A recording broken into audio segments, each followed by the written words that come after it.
President Trump telling reporters at his first solo news conference since the election that the massive tax code overhaul is to come. Speaker of the House Paul Ryan says the revisions are necessary. Watch. Go back and read the books that are written about the 1986 tax reform. That was the last time we did tax reform. It's going to be up, it's going to be down, it's going to be on, it's going to be off. You're going to hear, you're going to report 150 stories on tax reform's fate between now and when we get tax reform done. We are doing tax reform. Tax reform is going to happen. And do you know why tax reform is going to happen? Because it has to happen. Joining me right now is the U.S. Chamber of Commerce President and CEO, Tom Donahue. Tom, and it's good to see you. Thanks for joining us. Glad to be here. You've been singing this song for as long as I know you, that we need to see tax reform. But, of course, the upset now is about this border adjustment tax. That's most likely going to be part of the president's new tax plan. What are the implications, Tom? Well, I think if you just heard from the Speaker of the House, there are going to be 150 stories about what's in it and what's not in it. And I think we have to hear the details, because when you get finished with this, down at the end of the year, it's going to be like putting a puzzle together. And my advice to the people from American corporations, large and small, is get at the table, stay at the table all the way to the end. And that's the greatest chance of getting the best mix of improvements for companies of every size and shape. If you leave the table, if you get mad and take a walk, you're liable to end up on the menu.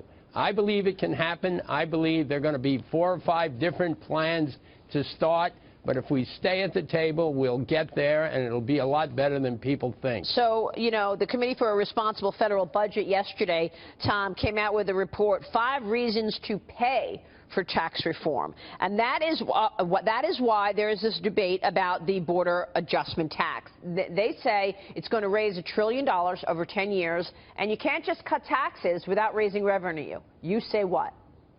I say, where are you going to get $1 trillion over 10 years for that, and how many other issues? You don't believe it?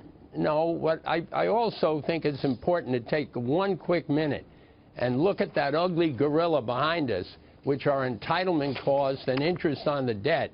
So when you hear people talking about how they're going to change our spending plans, they're only talking about 30% of everything we spend.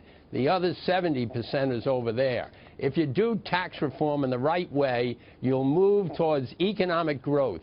We have had now 10-plus years of drag economic growth. We finished last year at like 1.6% growth. You can't hire people. You can't improve taxes. You can't improve health care. You can't do infrastructure unless you get the growth going, and do it soon.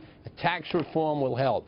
Okay, but you're bringing up something that has not been brought up in this whole conversation, Tom, and that is the entitlements. The president has been very clear. He's not going to take away something that's been promised to the people. So the entitlement gorilla behind you that you refer to has not been part of this conversation. And if that comes into the conversation, I don't know if that mucks up the idea of doing tax reform in 2017. What do you think? Well, I raised the issue. We've been trying to raise the issue for a long time. In 4 or 5 years, it won't be 70%. It'll be 80% of everything we spend. You can do things in tax reform that will fundamentally increase the size and growth of the economy. You can do things in tax reform that'll put us in a position to deal with this gorilla and to deal with the other challenges of health care and of entitlements, and of infrastructure. We have got to do it. There is no question there's going to be a need for other money. The key is to find the places to get it where it doesn't strangle the economy and then cause something worse than we're thinking about. Right, which is why the border adjustment tax is being debated here. Let me ask you, Tom, if we were to see a corporate tax rate at, let's say, 20%, because that's the GOP plan, do you believe that will move the needle on economic growth? What are the implications for business of a 20% tax rate down from 35% currently? Well, your comment of what are the implications for business are critical. Particularly starting off, what are the implications for small businesses that drive a lot of hiring?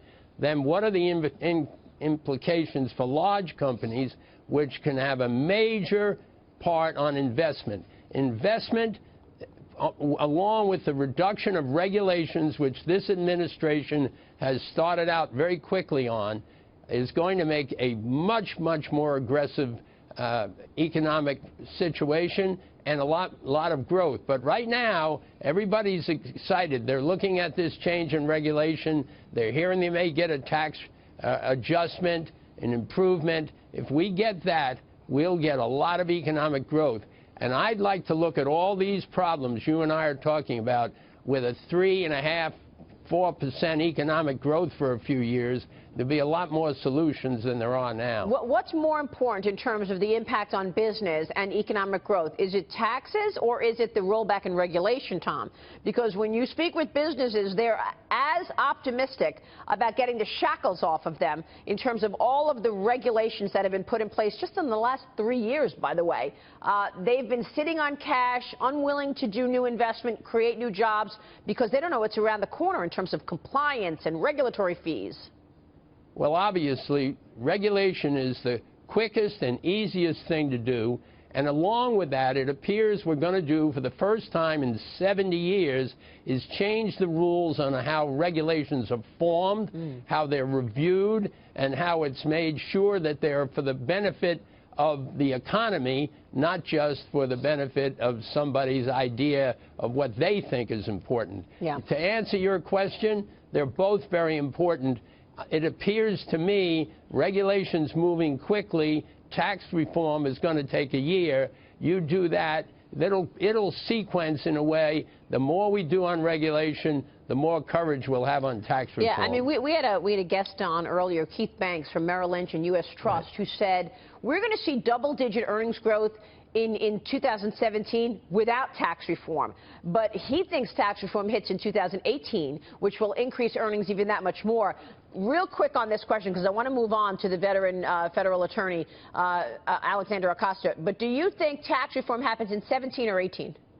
Well, that's a very good question, because as you listen to the speaker and others, this is going to take a good part of a year. Yeah. It's either going to happen at the end of 17 or the beginning of 18, and, you know, there might be some advantages one way or the other. But, you know, yeah, so we're then not going to... the question is it retroactive to 17, to the beginning of 17? So yeah, well, if you stay at the table and you get to the end, you'll be a part of making that decision. All right.